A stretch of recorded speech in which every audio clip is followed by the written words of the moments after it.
What's up, everybody? Welcome to another episode of Respect Her Game. I'm Laura Stickells. Annabelle Hasselbeck is joining me today, and I actually cannot believe this, but we have an interview with Simone Biles. Crazy. Like, truly crazy that we're going to play here in about just 5 or so minutes. Unfortunately, no, we didn't get to interview her. George Balekji did an amazing job, though, so you're going to love to hear this interview. She talked all about the Gold Over America tour, which is coming to TD Garden here on Sunday and Monday. And we're also going to get to talk to Belle Fraser, who is a hero in my life. She's not Simone Biles, but she means just as much to me. She covers the Utah Hockey Club now for the Salt Lake Tribune. She's been covering the Boston University Terriers for the past 4 years, and truly like one of the most talented student reporters you would have met over the past couple of years. And this NHL opportunity for her is so well deserved. So we're going to dive into those in just a couple minutes here. But first, we have to talk about the WNBA because AB, I think we need to update some of our finals predictions based on how these semifinals started. I know that you and I both had the Aces to upset the Liberty, and I would love to update my choice. Okay? Yeah, you go. No offense to the Aces, but it is going to be very hard for them to come back from this 0-2 deficit. No WNBA team, in a 5-game series has done that. And with this New York Liberty team just absolutely on fire, it's going to be really hard. So I'm going to go with New York.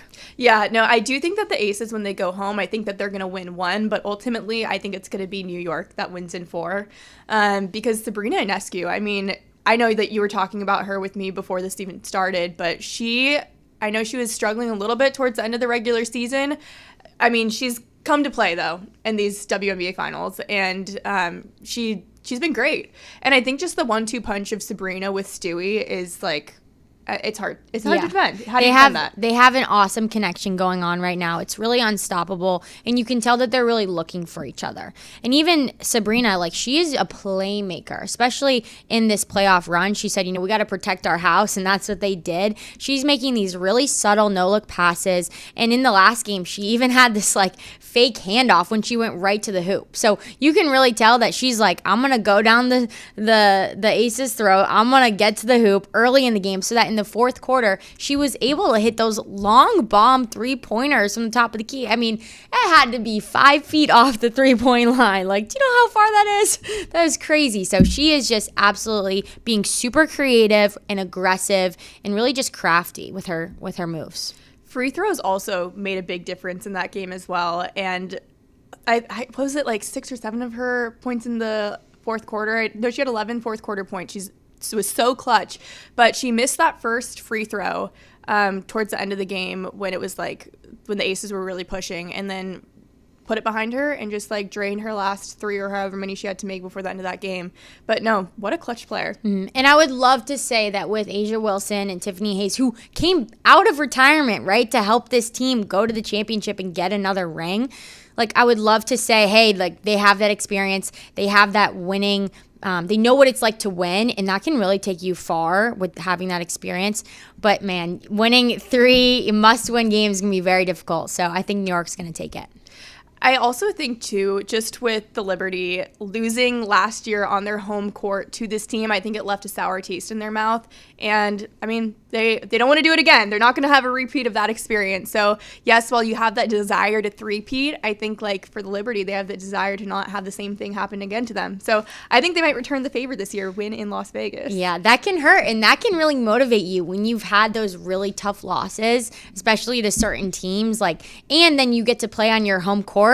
That is such an emotional stirring inside of you. And even Sabrina, she was not taking no for an answer, and she got to the hoop early, right? She got to the hoop early so that they had to come out and guard her or sink in, so that now she's able to take those 3-point shots.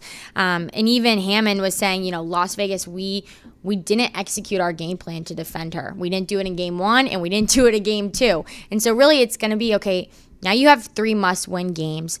You need to change your game plan because somehow you weren't able to guard her. So we have to see what adjustments they're going to be able to make and not, give up those easy layups and turnovers that they had in that game to stop this offense.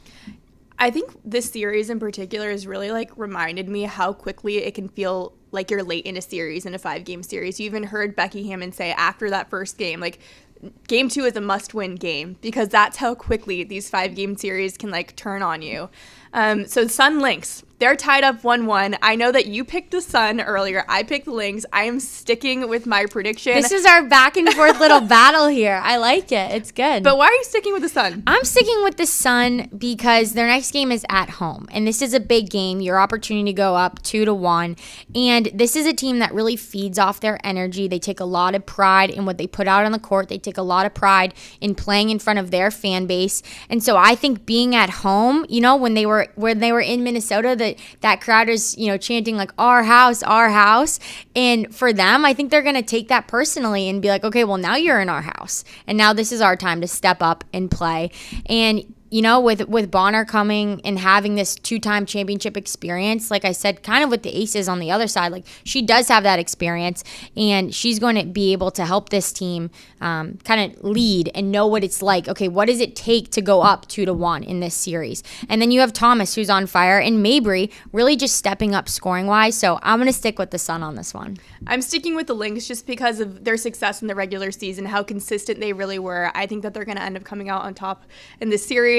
But man, this has been a really physical series too. I know, crazy chippy. Yes. A lot of choice words. Yes, very chippy. Okay, well, we need to move on to our Simone Biles interview now, which is so, I truly cannot believe that we have an interview with Simone Biles that we're about to play on this podcast, but enjoy it because she's always a delight. So without further ado, here's George Balekji and Simone Biles. She's Simone Biles, doesn't really need an intro, but the GOAT of U.S. gymnastics, most decorated U.S. gymnast in Team USA Olympic history. Simone, thanks for taking the time. It's an honor. How are you doing today? Of course. Thank you guys so much. I'm so happy and blessed to be able to speak with you, and I'm doing good. We're at our 7th tour stop currently right now. We have lots more to come, so yeah, I'm excited. Yeah, I can't wait to get into the Gold Over America tour talk. We'll get into that, but I want to start with, have you reflected on, and has it hit you, what you accomplished in Paris to come back for a 3rd Olympic Games, get gold multiple times again, and then once again just leave your imprint on the sport and the Olympics overall? Yes, most definitely. So after the Olympics, I actually got to go home to Chicago with my husband, and I spent a week there to just rest, relax, and recharge. And I was thinking about the accomplishments in Paris, and I'm so grateful and blessed to be able to have an amazing body that's healthy enough to compete and still just represent the United States. And it's bittersweet because I never thought I'd be back competing at an Olympic Games. But everything that I've gone through and the story that I get to share with the audience and with the fans, not just on an Olympic stage, but on our touring stage as well, is truly a blessing. So I'm excited that we have the Gold Over America tour to just share our stories, have representation, and so that the kids can really resonate with us. Not just as the huge athletes they see on the TV, but really up close and personal. And I think that's what's so special about our show is we really get to be super close with them, cheer with them, have fun, say hi, wave, and interact. And so that every fan feels seen and heard. Yeah, what is that experience like when you're at the Olympics? I know hyper-focused on the task at hand and all the competition, but the Gold Over America tour, taking you to all these cities all across the country. And it's big that it puts gymnastics on a stage like we've never seen before. It's gymnastics meets a concert, but as you pointed out, the fan interaction is so important as well. Yes, 100%, because they've supported us on our careers for so long. So it's such a blessing that we're able to put on a show like this to give back, even if it's just a little bit of inspiration and waving to them. And just so that, again, they feel seen and heard. But it really is so exciting because whenever we're at the Olympics, we're really, really stressed. We have a job to do. But here, it's all fun. That's all we're here to do, is to have fun, inspire the next generation, tell our stories, and hopefully leave everyone with a piece of gold.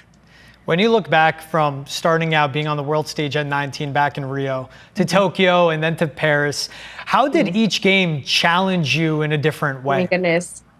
Honestly, I would say Rio, I was so naive about what was going on and what was happening. And I think we were so mentally programmed that we knew what would happen if we won gold. So we kind of just went out there, did our job, a little bit robotic. And then Tokyo, obviously, the circumstances were were a little different because of COVID. So we tried to push the best we could without that fan interaction that we have, that sometimes we feed off the crowd to have better performances, as well as not having family and friends in the crowd to support us. So I would say that was a little bit mentally exhausting more, because everyone was going through things and we still had to go out there and put on a show on an Olympic stage. And then Paris again was kind of like, let's bring fun back into the sport. Let's support one another. Tokyo wasn't the best, but we're all going to go out here, redeem ourselves, and show everybody what we're capable of and what we're made of. And I think we did just that. So that was so much success and followed by so much celebration. And that's also why we do the Gold Over America tour too, is to celebrate our success that we had in Paris. And how gratifying was it to return to Paris, get 3 gold medals, be back on that stage at full competition after everything you went through in Tokyo, not just in the competition, but also something you've been so brave and open about, but going through your battles with your mental health as a competitor? Yeah, absolutely. I mean, I think it was truly a blessing in disguise, because if what didn't happen in Tokyo, I truly don't believe I'd be in a mentally stable position. And I also believe I wouldn't be able to get on my social media platforms and share my story with people and resonate with them and encourage them to get the help that they deserve. And so I'm really blessed and grateful that that played out that way, and grateful that I got to share my story and be raw, vulnerable, and open and honest, because I've always wanted to do that with my fan base and for them to see me as human rather than just Simone Biles. And I think they saw just that. And yeah, it was really nice. Yeah, I think, something to be grateful of is that you're an open book about it, because we forget in Rio, you were just 19 and you didn't just compete, but you dominated. The pressure that can come with that, the stardom that comes with it as well, is a lot for someone at your age to handle. And to still return and compete in Tokyo, and then again in Paris to be at such a high level. You pointed out, it's true. We see these Olympians, we see these high-level athletes, and we forget that if you're not wearing a brace or have your wrist wrapped, that mental health is something very serious. It's something that never goes away, so you still overcome it every day. What has it been like once you took that leap? Once you opened up about it, the aftermath, I would say, of hearing the feedback from fans, maybe people that don't follow gymnastics but are going through their mental health struggles as well. Yeah, the outpouring love and support that I received was truly mind-boggling, because I didn't realize how many people were silently suffering, like myself. So to be able to share my story was, I feel like, very eye-opening. But I also feel like I would go to the mall or to the grocery store, or I would be, say, at a dealership, wherever I am. People would come up to me and thank me for what I've done, because they realize, like, you know what, I need to go get the help that I deserve. And I started therapy because of you. So thank you so much for sharing your story. It has changed my life. And although therapy is very tough, I'm so grateful that I have these resources to use and knowledge to gain from that, so I can better help myself. So I think it's just such a blessing. But also, everybody's mental health journey is different and unique in their own ways. And I think I got so caught up in it because in gymnastics, if you do have an injury, the doctor tells you 6 to 8 weeks and you'll be fine. Or if you get surgery, 3 to 4 months. But with mental health, that wasn't the case. So I'm thinking, it's been 6 weeks. Why am I not healed yet? Like, I've been taking medicine. I've tried so many things. But I honestly believe I'll be on this mental health journey for the rest of my life. And I'm so grateful, again, that I have these resources to be able to use and apply now. Yeah, it's certainly something. It never goes away. And for, people that seek help, therapy is an important, step, having that support staff around them. So always thank you to you for someone that's broken down that stigma, that, speaks out and puts it on a platform that is so crucial and so valuable for people that go through it every day. I've spoken about it multiple times. I brought up Rio, Tokyo, Paris. You're now 27 and everyone's going, well, what's Simone Biles up to next? Is it weird that you're just 27 and people keep asking you about retirement? Well, no, because in gymnastics, the longevity has never, ever been there. And I think these past 5 to 6 years, we're truly pushing that past our boundaries with the proper training and recovery. So I do think that it's not unnatural for people to be asking about retirement because this isn't normal what we're doing. But it is funny because now we're like, no, I could go for 8 more years, whatever that may be. So it's truly a blessing. But yeah, it is funny because as soon as you finish the Olympics, they're like, what's next? And I'm like, damn, I can't even like relish in this moment and be so grateful for the opportunity to compete on a world stage again at an Olympic Games and just to celebrate my success. You guys just want to know what's next, which I truly don't believe is fair because we've been working our whole lives for this moment and you guys don't even give us 10 minutes after. So I think that's actually kind of hilarious because we're like, we're celebrating this as much as possible. And then everybody's like, what's next? But I also know that's so normal in life. As soon as you get a boyfriend, when are you getting married? As soon as you get married, when are you having babies? All of that stuff. So everyone just wants to know what's next to be the first to report it. So right now it's working on my mental and physical health before I make any commitments. Because again, for gymnastics, it's not like we have an off season. As soon as we start training, we're in for the long haul for those 3 to 4 years. Yeah, we know what's next right now is this Gold Over America Tour. Yes. I'm not going to ask what's next, but I know LA in 2028, home turf is very enticing.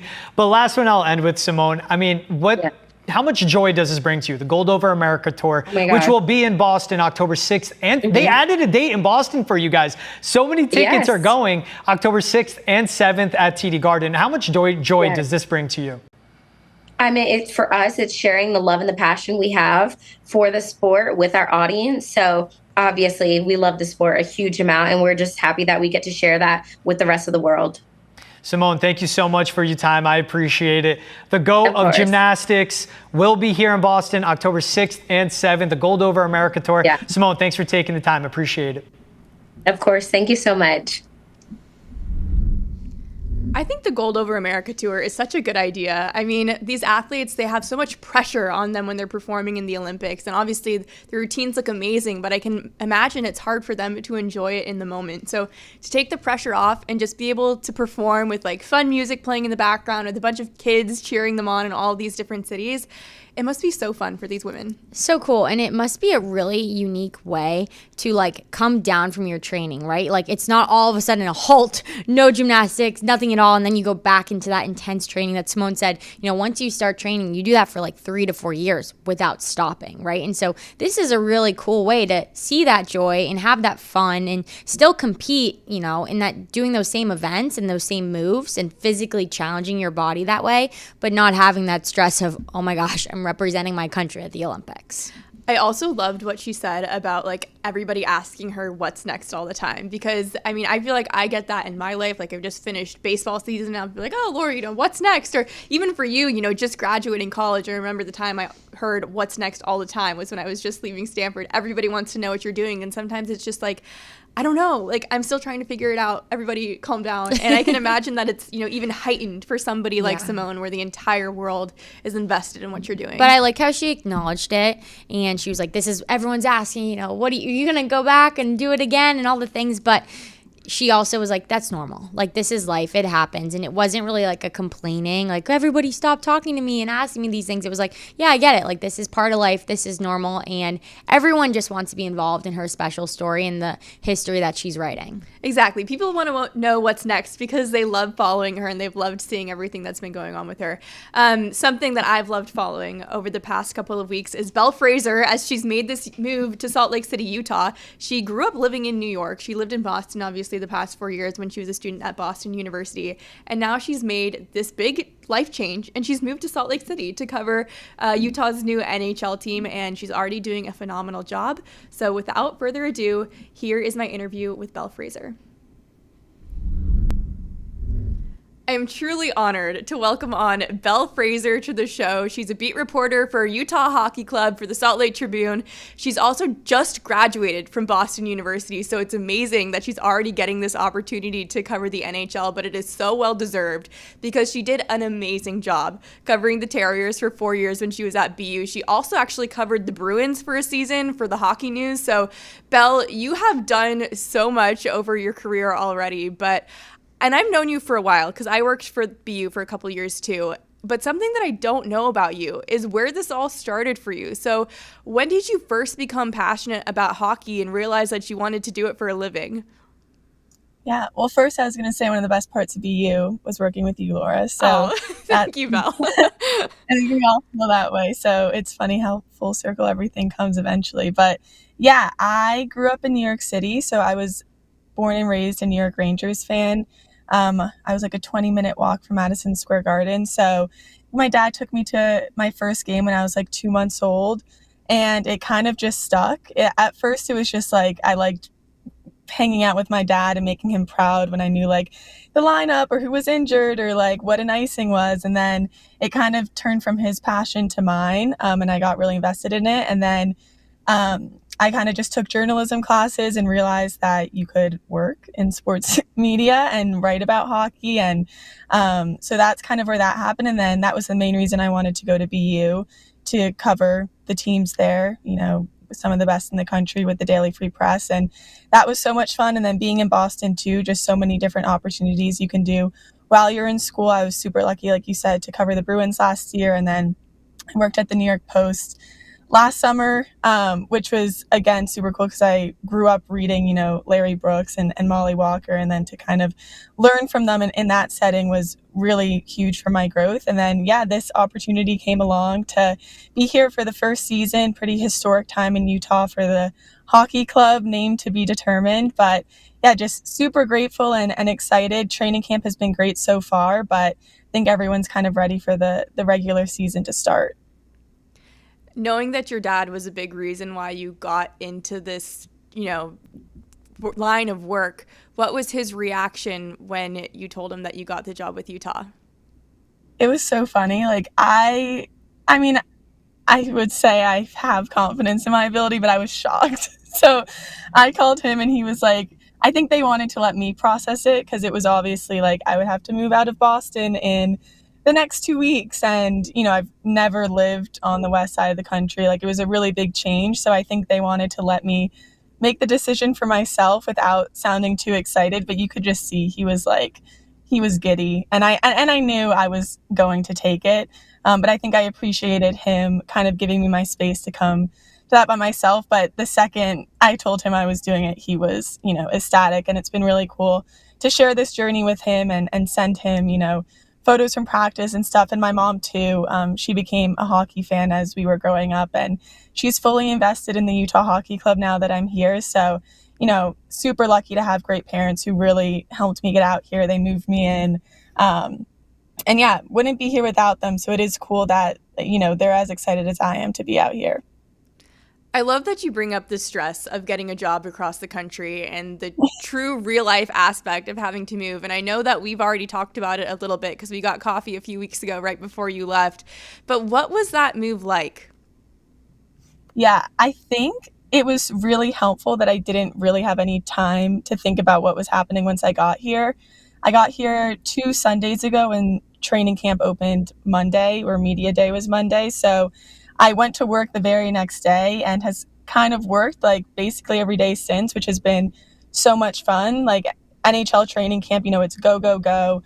The cuts are happening. You're kind of seeing the roster kind of form. So it was honestly just an adrenaline rush of being really excited and kind of invested in my work. But yesterday I had my first full day off before they played, and I got to check out a couple coffee shops. I went on a hike, which, funny for me, if people know me, like, I did not grow up a nature person, so it was a new experience. But I think yesterday I was like, oh wow, like, I'm literally in Utah. But it's great, like, it's beautiful, and I've always wanted to kind of have a different life experience. I grew up in New York, went to school in Boston, so it's been a really exciting change. I have a few more hikes on my list.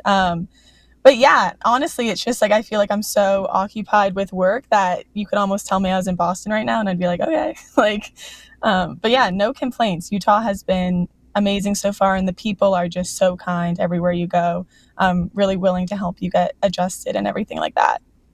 I'm so glad you brought up your hike, because I was literally going to ask you about that. Since when we did get coffee, I was like, oh, Belle, I'm so excited. Like, Utah's amazing. You're going to love the outdoors. And you're like, Laura, I'm from New York. Like, I'm not used to the outdoors. So you've kind of evolved into maybe more of an outdoors person the past couple of weeks. You're seeing its potential.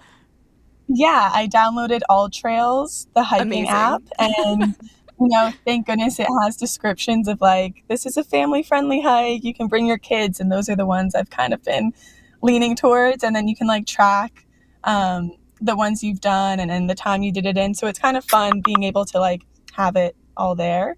But yeah, I mean, even driving to the rink, like the mountains, it's hard to stay focused because they're everywhere. So I'm definitely embracing the nature side of things. You kind of have to, and it's truly one of the best parts of being here. So.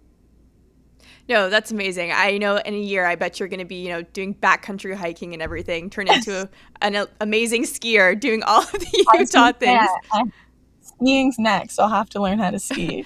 What do you think of Utah as a hockey market? People are really excited.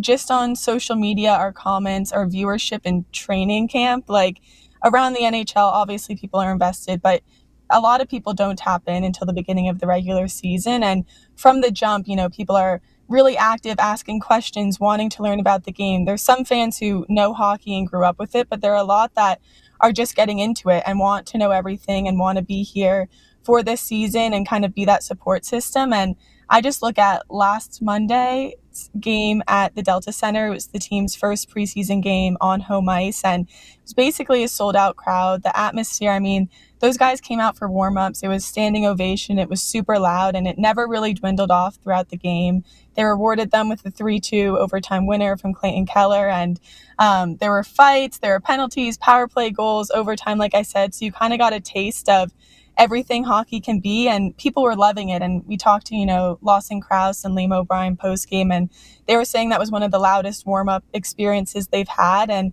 I think for the players, especially the ones who are in Arizona the past couple years and went through that transition period, it's just such a relief. And they called it a privilege to be able to have a place that is their own home ice in front of a crowd that is going to pack the arena every night, it seems. So the energy has been there. The players are excited, and I think it adds a little extra determination for them to put out a really good product on the ice, because I think around all the hype, people forget that like this is year 4 of a rebuild. But they all have said, Sean Durzi, Alex Kerfoot, they both said the other day, like, we want to turn a corner this year. And I think a lot of that has to do with wanting to perform for this new market who has embraced them from, they touched down here in April for that welcome party, and they were, a huge crowd then too. So I think hand in hand, it could turn into something special for the fans and for the players, just having this fresh start.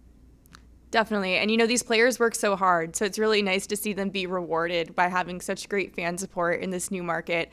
And something that I'm curious too, we chatted a little bit before we started taping about how at the practice facility, there's a new practice facility being built for the team, but currently they're using the Olympic Oval, and there's like speed skating going on around the practice rink. And that's just sort of stuff that comes with a brand new franchise that like happens overnight, right? So what's it been like covering a brand new franchise that's really come out of the ground here just over the past couple of months? I think the first thing is just how insane it is how much has gotten done in literally 5 months. You look at the Kraken or the Vegas Golden Knights, like those were 2 to 3 years in the making, and they still had a couple things that weren't ready by opening night. So the practice facility, it's at the Utah Olympic Oval. So they have their retrofitted NHL ice, which is great. But around it are like 2 oval speed skating tracks. So it kind of circles the rink.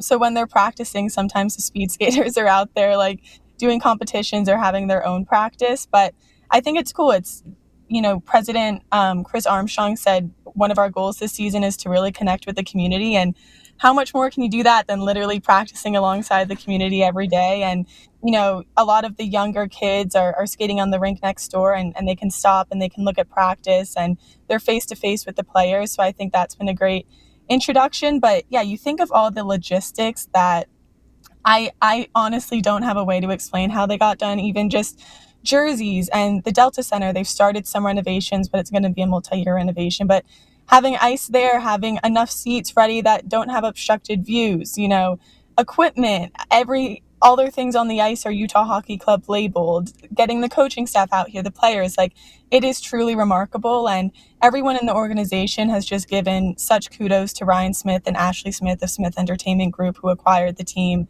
They've evidently put a lot of money into this thing, but they say that they really care. And Ryan Smith sat the team down and made them talk about what they needed, what they didn't have in Arizona, and what they wanted to be better in Utah. And he's provided through and through. And it's going to be a multi-year process. Like I said, like, they'll be ready for the season, but it's not going to be seamless.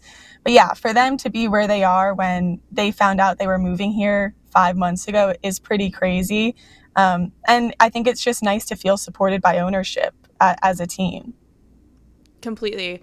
And the nice thing for the fans in Utah as well is that this team is in the 4th year of a rebuild. So they're kind of like emerging from this rebuild, and you really are getting to see what has been the best version. It now is the best version of this team that we've seen in a really long time. And they've made some big offseason moves as well. So what do you think is different about the group this year?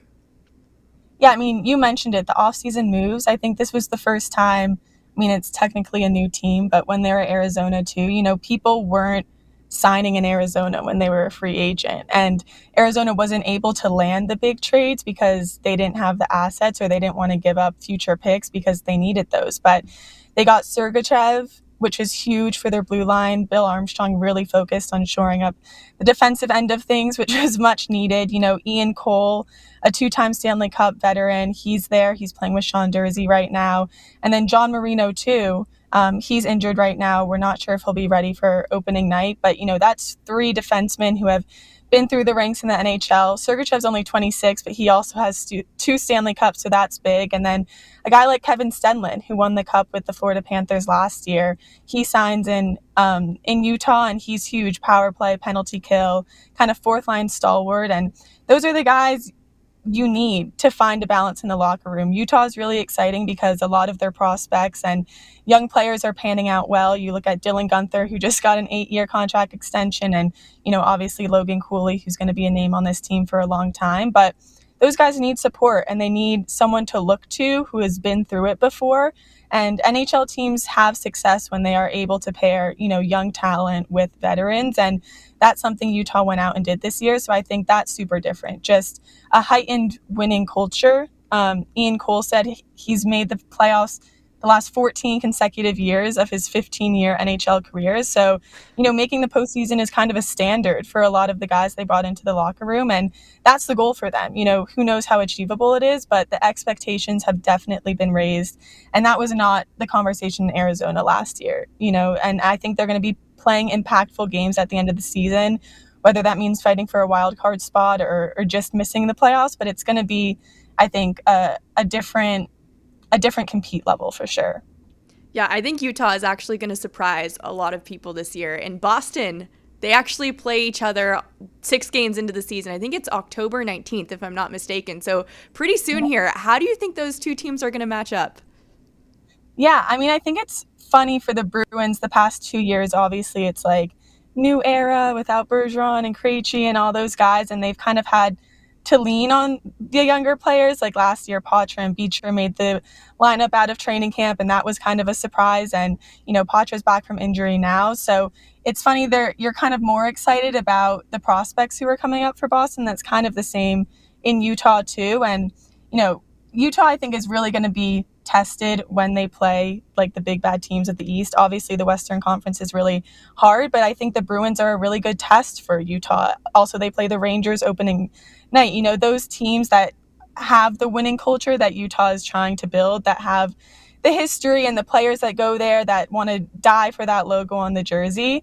And the Bruins are cup contenders, I would say that. So I think it'll be a really good test for Utah. But again, like you said, I think Utah is going to surprise a lot of people, and it's not going to be someone I think the Bruins underestimate at all. I think Jim Montgomery does a good job of not letting his team underestimate anyone and kind of respecting the opponent. But it's sad, but it's true. Kind of last year, if you saw Arizona on your schedule, it was like, all right, like maybe we play the backup, or, maybe in the back of your head, you think it's going to be an easier game, which wasn't always true. But I think definitely this year that's going to not be the case. So it should be good. And, selfishly, I'm very excited for the Bruins to come and kind of see all the beat writers again and say hi to everyone. And then Utah goes back to Boston in November. So I'll be back at the Garden for that, which will be very fun.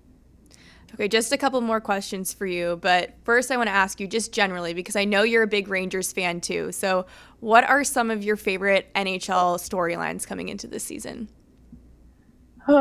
Well, I mean, I'm so Utah minded right now that I guess I'll just plug them. But I think Dylan Guenther coming into this season, a lot was said about his contract extension because they gave him, 8-year, $56 million, I believe. It's a bit above $7 million a year. And he played 47 games in the NHL last season. He was in the AHL, and then they called him up towards the end of the year. And Bill Armstrong said that he told Guenther it was going to be temporary, but, he forced his way onto the roster and was being a difference maker. And they talked about that is kind of just the NHL right now, that you don't wait for guys to fully prove themselves for 5 years in the league before you give them a big contract. If you have good talent, you have to lock it down early. So I think that's going to be a big storyline where Guenther, last year was kind of fighting for position and didn't want to get sent back down, but now he financially clearly has the support of management, and they want him to be a core part of this team's future and what he can do with that confidence. And his shot, they played Colorado last night. He had 2 beautiful goals, one-timers. I'm not going to compare him to Alex Ovechkin because I think that's dramatic, but there were some comparisons to just the way he can get those shots off and release. And Clayton Keller said in the offseason that other than Austin Matthews, who Keller has practiced with in Arizona, that he thinks Guenther has one of the best shots in the league. So I think he's kind of flown under the radar the past season or so, and it might be a breakout year for him. And he found great chemistry with Logan Cooley. Last season in training camp, he's been playing on a line with Cooley. He's also played up with Keller. So I think that's a guy to keep an eye on who could kind of turn some heads. And you might look at the stat sheet halfway through the season and be like, Dylan Guenther is, top 5 in scoring. So that's kind of a standout out here. And then, I can't unbiasedly talk about the Rangers because it's fun to just be a fan, I think that's the beauty of covering a team that isn't your hometown team, that I can still enjoy being delusional and thinking the Rangers could win the cup and all that kind of stuff, because it's not my job to be analytical and that type of thing. So, I'll always say the Rangers have a chance, but more focused on Utah this year. I love that. Okay, before we let you go, just my last question. I know you did so much when you were at BU. You were doing a podcast every week, which I actually tuned in basically every week and listened to because your analysis on the Terriers was so good. But you also, like we said, you were covering the Bruins. You were working for BU TV 10. You, I think, were a correspondent for the Boston Globe for a while. Like, you truly did so much. For some of these younger reporters just coming up in the industry, maybe they're just starting at college, what can you say? What advice would you give them just about how they can make the most of that time? So funny I'm giving advice now because I feel like the past 4 years have been asking for it. But yeah, I mean, I would just say yes to everything. If you want to do it, you really have to go all in. And I think, Laura, like, you feel it too. Like, you kind of just have a love for the work and for the game that makes it feel worth it. And I think in school, like doing BU and Bruins and, all the extra stuff that you want to make a reel for, you want to have clips from, like, you miss basically every Friday and Saturday night of going out in college, and you'll miss some of the stuff with your friends and, the quote unquote normal college experience. But I think what I gained from the Daily Free Press, those are some of my best friends. Those are definitely my best memories of college, getting to do the Bruins, that type of thing, meeting Laura. These aren't things that you do inside of the classroom. So I think just if you know this is what you want to do and you have the goal, like, you just throw everything at it, because if you work 10 times harder than you should in college, I think it'll be a little bit easier transitioning into the real world, because you're like, I have done this. I've covered an NHL game. I've covered a team for 4 years. I know how to talk to players and coaches and that type of thing. And I think just enjoy it too. Like the work should be fun. I think we're all really lucky to be in an industry where like we get to watch sports and talk and write about them. So that's been the biggest thing for me too, where I'm like, I am just having so much fun. So it almost doesn't feel like work, which is nice. But yeah, I just say yes to every opportunity that feels obviously comfortable, but make connections. So many, I mean, I owe basically everything to all the, peers, professors, everyone I met in Boston who kind of helped me along the way. So yeah, just say yes, make connections, and make sure you're having fun along the way, I guess. Belle, I totally agree with everything you just said. Yes, this industry is challenging, but honestly, like meeting people like you and all the other reporters, as well as even like the athletes, coaches, people behind the scenes, it like brings joy to it, and you realize why it's worth it. And although you're missing Fridays and Saturdays sometimes, you realize, I have something else that's really special. And I just hope that everybody else gets to experience that at some point in their career. But thank you so much for joining us. I know how busy you are right now, and we appreciate you taking the time. Yeah, thanks for having me.